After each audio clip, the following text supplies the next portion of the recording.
Salam Kakanadada, salutations à tous et à toutes. Toujours une pensée pour nos frères sur la Tanzanie.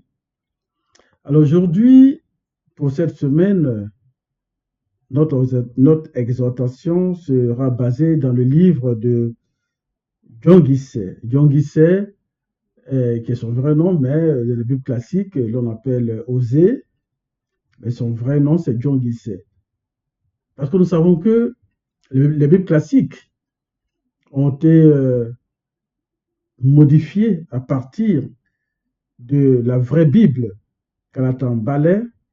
Et aujourd'hui, nous avons aussi l'appui en profondeur des écrits de Canatan Dimsi, le livre mystérieux, le code révélé de la Bible authentique, où nous entrons en profondeur de toutes les informations, de tout ce qui est vie spirituelle. Alors aujourd'hui, nous allons parcourir le chapitre 5 du livre de John Gissé, qui veut dire aussi, le nom de John Gissé veut dire aussi délivrance. Donc, pour nous délivrer nos mentalités, nous donner des informations, nous donner des enseignements, nous parler de comment est-ce que nous avons perdu notre héritage spirituel. Alors, le titre du livre de John Gissé, nous allons partir du chapitre 5, au verset 1 au verset 11. Le titre, c'est « Tu as perdu ton innocence ». Tu as perdu ton innocence. Alors, si je m'arrête sur le titre « Innocence », tu as perdu ton innocence. Qu'est-ce que cela veut dire? Est-ce que cela nous interpelle? Est-ce que cela nous dit quelque chose? Alors, pour moi, ce que j'ai pu comprendre, c'est que perdre son innocence, c'est une expression. Cette expression est à la fois profonde. Elle peut se comprendre sur plusieurs plans. Sur le plan spirituel, sur le plan moral, sur le plan psychologique, même voire existentiel. Et quand on parcourt le livre de John Gissé, nous comprenons exactement ce que cela veut dire. Parce que l'innocence n'est pas seulement un état moral ou une pureté d'apparence. L'innocence, c'est aussi la lumière première, la clarté de la conscience dans la forme originelle. Parce que là, nous parlons de spiritualité. Cette conscience où l'homme vivait en harmonie avec le Verbe de l'Oba, sans séparation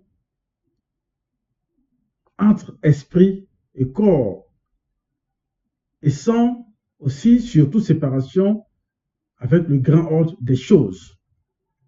Parce que nos patriarches et matriarches vivaient vraiment en harmonie avec le grand ordre des choses, c'est-à-dire le ciel et la terre.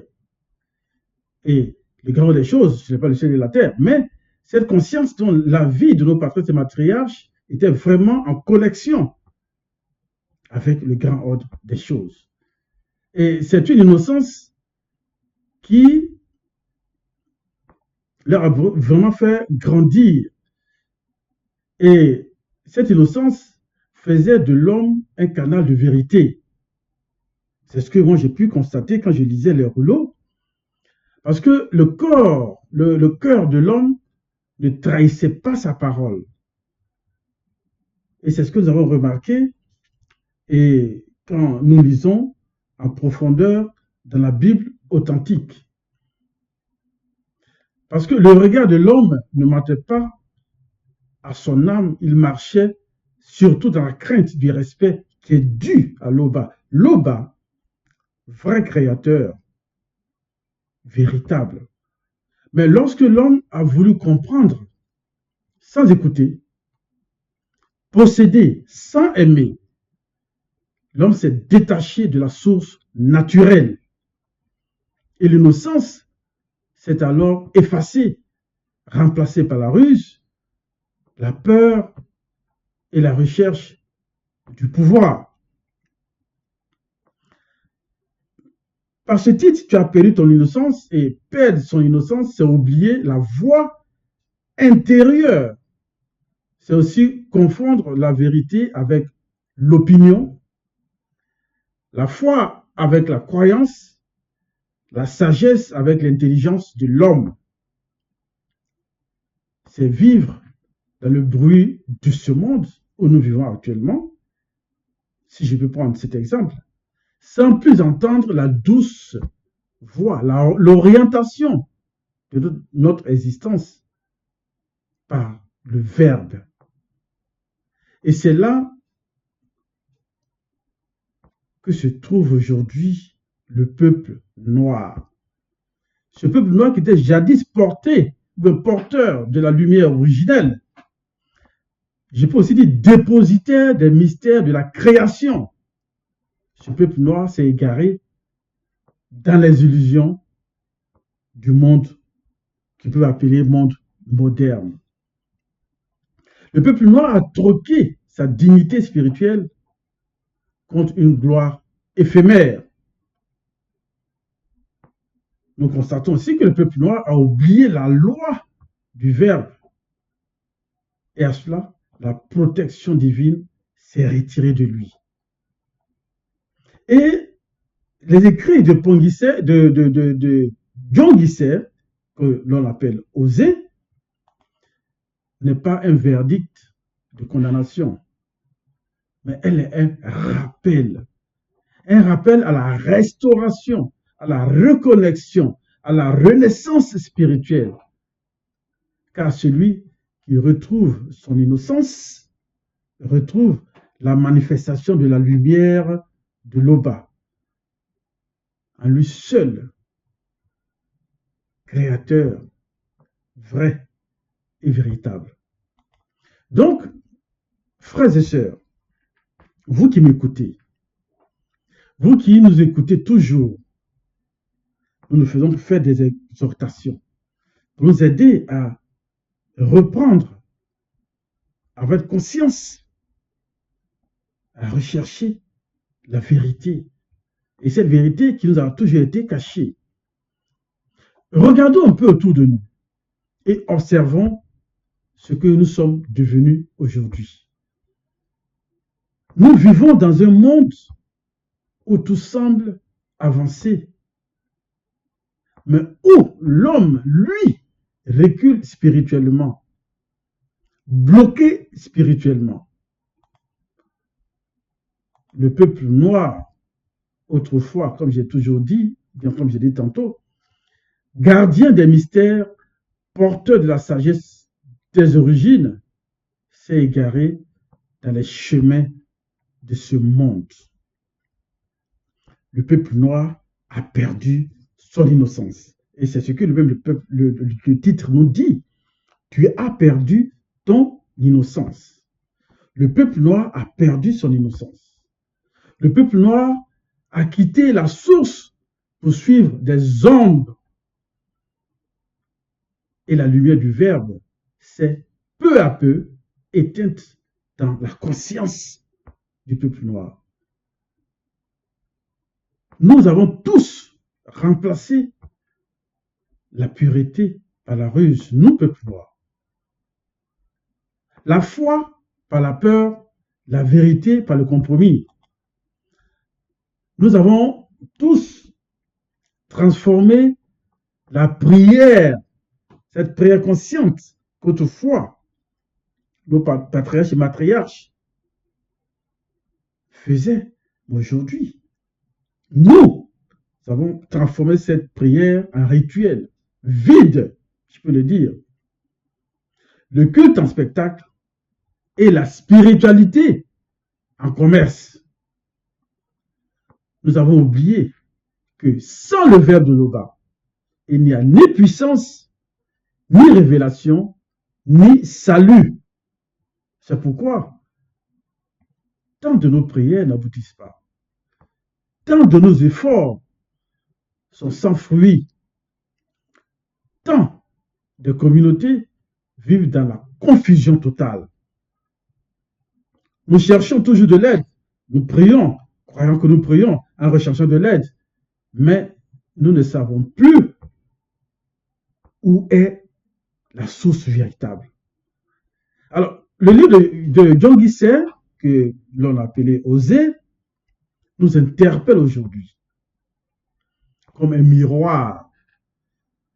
Ces écrits nous révèlent la séparation entre l'homme et son créateur, mais aussi la promesse du retour, le retour au verbe de Loba, le retour à la vérité qui libère et qui restaure. Donc, à la lecture de l'exhortation, il faudrait que nous prenions conscience de cela.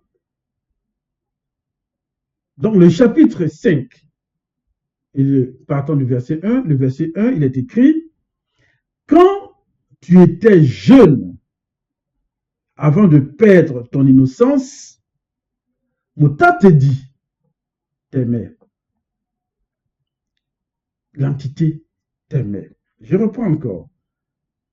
Quand tu étais jeune, avant de perdre ton innocence, Mouta te dit, t'aimait. Et nous allons entrer en profondeur. Parce qu'avant que l'homme ne perde son innocence, il avait une lumière. Il vivait dans une lumière gracieuse. Son esprit était uni, dirigé par Mutatidi, l'entité qui guide et qui intronise. Mais avec le temps, la pureté du cœur s'est souillée dans tout ce que nous vivons et par le monde. Aujourd'hui, c'est la même histoire que nous vivons. Ce qui s'est passé dans le temps, nous le vivons aujourd'hui aussi. Nous avons laissé les illusions modernes étouffer notre lien intérieur. Nos cœurs sont devenus des vitrines d'orgueil. Nous avons oublié le regard simple de nos patriarches et matriarches qui voyaient encore la manifestation de la grâce de l'Oba dans toutes choses par le verbe de l'Oba. Aujourd'hui, nous devons rechercher notre voie. Et cette voie, dans la vraie et notre vraie vie spirituelle, et c'est ce que nous devons rechercher, cette connexion avec le Créateur. Parce que la vie spirituelle du temps de nos ancêtres, où nous prions sans intérêt, où l'on croyait sans peur, mais aujourd'hui, nous ne le faisons pas. Parce que nos ancêtres, nos patriarches et matriarches avaient cet amour connecté avec le verbe de l'Oba. Nous avons tous ces récits dans la vraie Bible authentique, même dans Karatandimsi, que vous pouvez vous en procurer dans les éditions zululasan.com. Revenons aux sources. Verset 2, quand tu as perdu, non, mais tu as perdu ton innocence, entre parenthèses, par ton âme qui s'est attachée à la conscience de ton corps livré à lui-même, et tu, entre parenthèses, esprit, t'es éloigné de la source naturelle. Je reprends encore cela. Mais tu as perdu ton innocence et tu t'es éloigné de la source naturelle. Oui. L'homme s'est éloigné du courant divin pour suivre ses propres eaux. Tu as perdu ton innocence. L'âme de l'homme noir s'est attachée à son corps, oubliant l'esprit. Nous avons tous donné la priorité à la matière, à la chair, au profit du visible. Aujourd'hui, nous adorons des marques, des célébrités, la politique, la science, nos iPhones, nos propres opinions. Et pourtant, aucune de ces choses que nous adorons ne peuvent apaiser notre vide intérieur. C'est là que Johnson nous dit, mais tu as perdu ton innocence et tu t'es éloigné de la source naturelle. Nous devons apprendre à quitter la dépendance de ce monde pour retrouver la source naturelle et nous reconnecter avec cette source qui nous a créés. Nous devons revenir à la simplicité de la vérité, à la pureté de la parole, à l'union entre notre esprit et le verbe de l'Oba. Verset 3, et toi, reviens au verbe de l'Oba, garde la piété et la justice, entre parenthèses, par ton âme, je referme la parenthèse, et espère, j'ouvre la parenthèse, que la conscience de ton corps puisse transcender sa conscience à celle de ton esprit, je referme la parenthèse, toujours en l'Oba. Donc je reprends, et toi, reviens au verbe de l'Oba, garde la piété et la justice.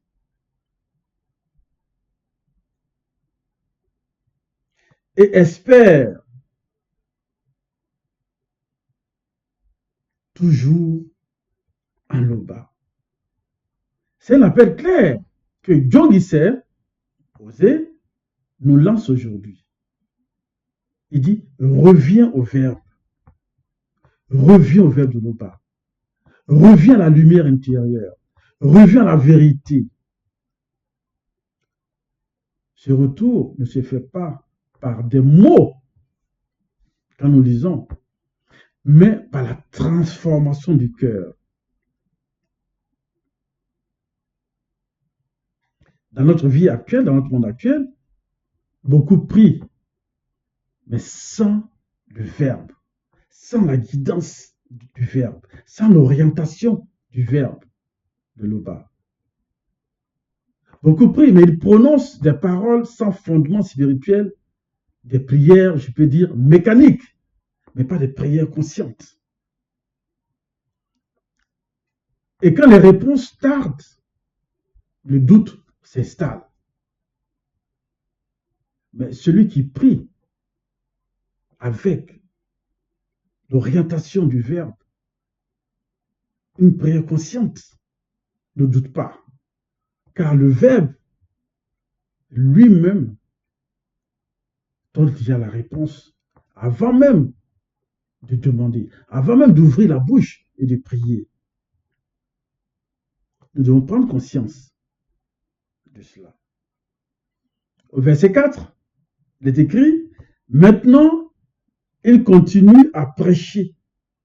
Ils se font avec leur argent des images en fonte, des idoles, entre parenthèses, statuettes représentant différentes espèces de démons, je referme la parenthèse, de leur folie, toutes sont les œuvres des artisans.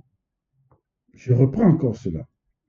Maintenant, ils continuent à pécher et se font avec leur argent des images en fonte, des idoles, de leur folie. Toutes sont les œuvres des artisans. Les idoles aujourd'hui ne sont pas des pierres, comme nous le voyons. Elles sont des chairs, des métals, des papiers ou même des pensées. Par exemple, nous vénérons nos comptes bancaires. Oui, j'ai beaucoup d'argent en banque et tout cela. Je crois à cela, je vénère mon compte. Des statues que les gens font. Nous vénérons même nos diplômes, des leaders. Nous avons remplacé la foi vivante par le culte du succès.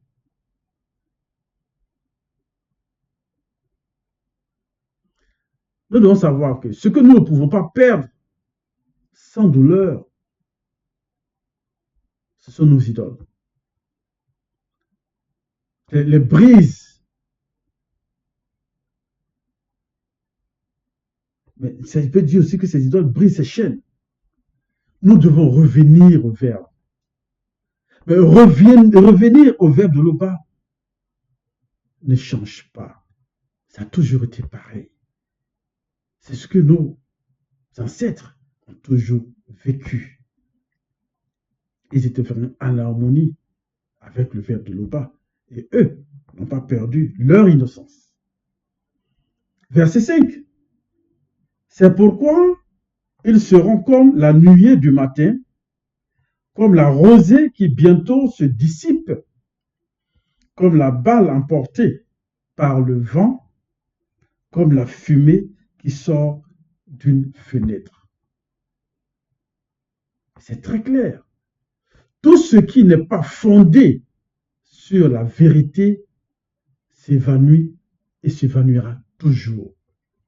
Les empires tombent, les pouvoirs tombent, les systèmes se fissurent, les richesses disparaissent. La rosée du matin, nous savons, ne reste jamais jusqu'à midi. Ne bâtissons pas nos vies sur la gloire de ce monde. Elle se dissipe. Mais bâtissons nos vies sur la guidance du Verbe.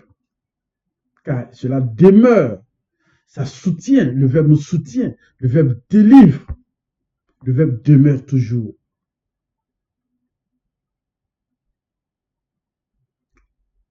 Verset 6, ils se sont rassasiés dans leur pâturage.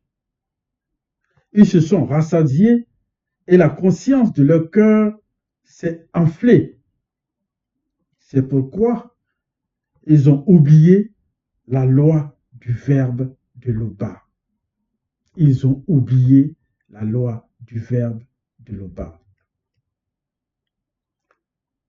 Le cœur de ce problème, le cœur de nos vies, ici aujourd'hui, dans cette réalité du visible, c'est l'oubli. Nous avons oublié la loi intérieure, la conscience pure, la vérité du verbe. Nous avons totalement oublié qui nous sommes. Parce que la protection s'est retirée de nous. Le peuple noir, autrefois, dépositaire des mystères de la création, s'est éloigné du verbe pour suivre les modèles étrangers. Et résultat, aujourd'hui, dans notre réalité du visible, il y a la confusion qui s'est installée, la souffrance s'est installée, la perte d'identité.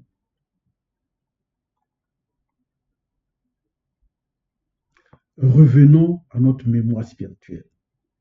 Retrouvons le verbe qui est en nous et notre dignité. La dignité de l'homme noir renaîtra. La dignité de l'homme noir renaîtra si nous revenons au verbe de l'Oba. Verset 7. Maudit Mabekwarisedi sera pour eux comme un lion et les épiera sur la route. Je continue au verset 8. Maudit Mabekwarisedi les attaquera spirituellement comme une lionne à qui l'on a enlevé ses petits et déchirera spirituellement l'enveloppe de leur cœur. C'est très fort cela. Parce que quand le peuple s'éloigne, la correction s'installe, la correction vient. Quand quelqu'un désobéit, il y a toujours la correction. Ce n'est pas une vengeance, mais un appel à la conscience.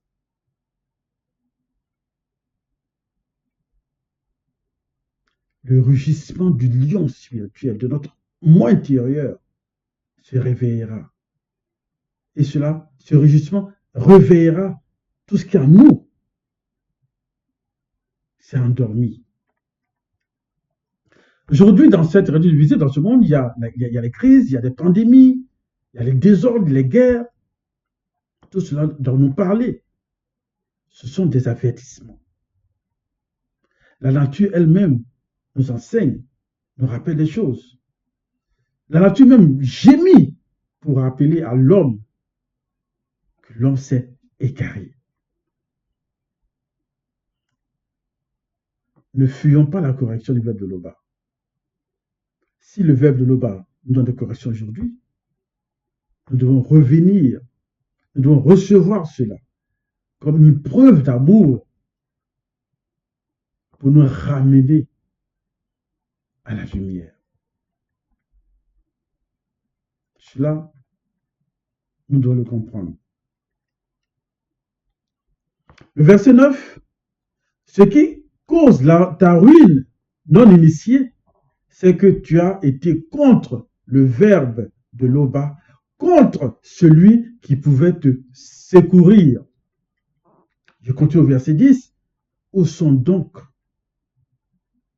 donc est ton roi qui te délivre dans toutes tes villes?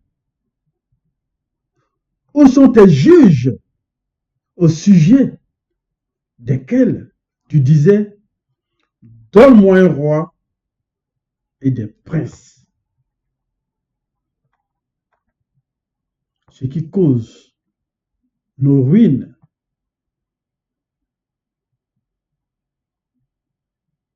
c'est que nous avons été contre le verbe de Loba. Nous sommes détournés du verbe de Loba.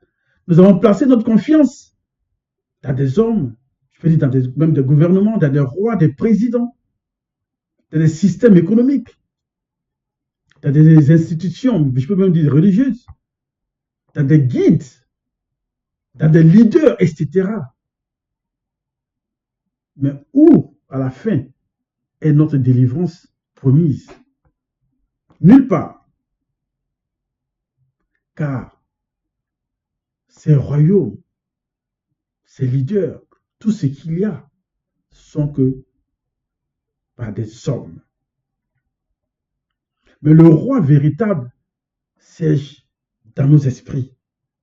Ce n'est pas un homme, c'est le Verbe vivant de nos pas, qui, par la manifestation de la grâce, nous donne le souffle de vie. Nous devons rechercher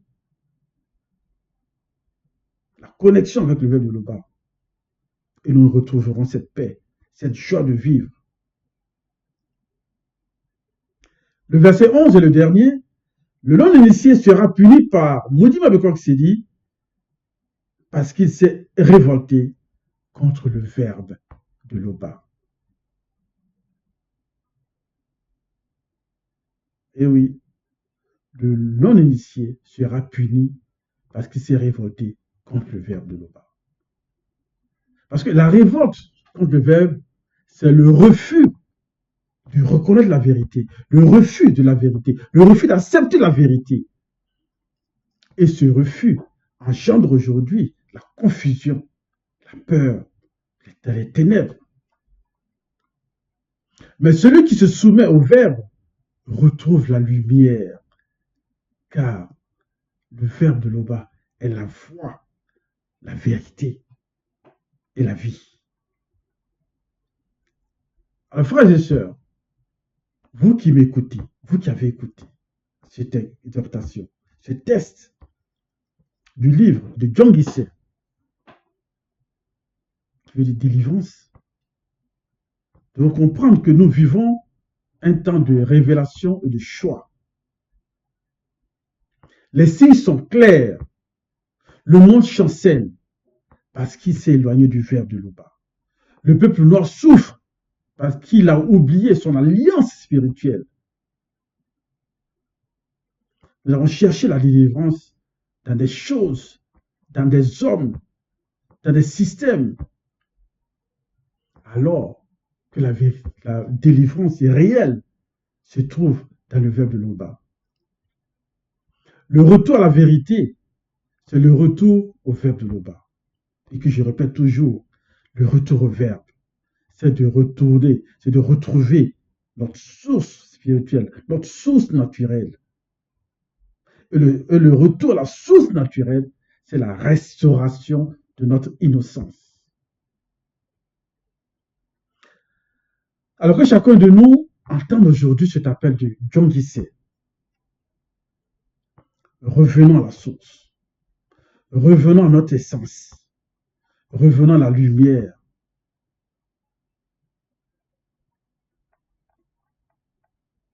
L'Oba n'a jamais cessé de nous aimer. L'Oba, par son verbe, n'a jamais cessé d'aimer le peuple noir. Même lorsque l'homme noir s'est détourné de lui pour adorer les illusions de ce monde, la manifestation de son amour est toujours restée fixée sur ce peuple noir qu'il avait manifesté dès le commencement.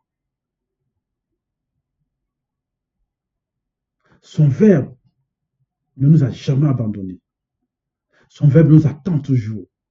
Ce verbe attend que le peuple noir reprenne conscience qu'il est le peuple originel, que ce peuple revienne à lui. Que le peuple se réveille de son égarement spirituel, qu'il sorte des chaînes de mensonges, qu'il revienne à la source première où tout a commencé. C'est pourquoi, dans cette époque de confusion et de ténèbres apparentes, ça revêt une réalité à notre époque, et cette époque de grâce.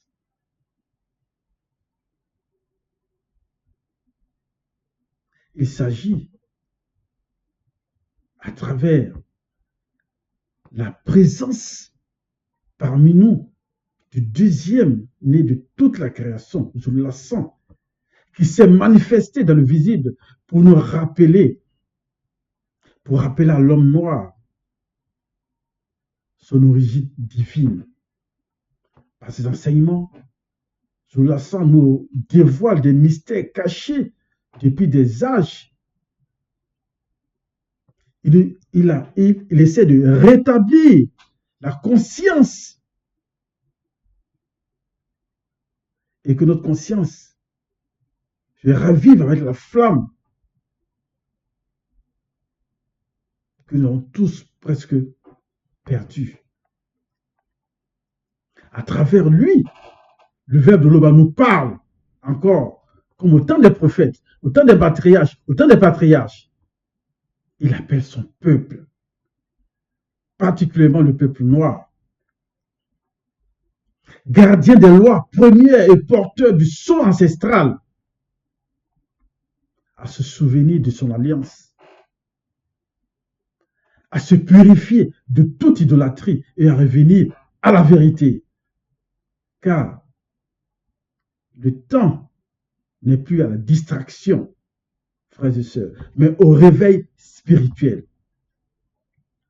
À ceux qui entendent cet appel, doivent se lever, non plus comme des esclaves des systèmes de ce monde, mais comme des porteurs de lumière, réconciliés avec la manifestation de la volonté de l'Oba par la manifestation de son verbe, pour ne plus que nous perdons notre innocence, pour ne plus que tu perdes ton innocence. L'Oba est toujours glorifié. Ainsi soit-il.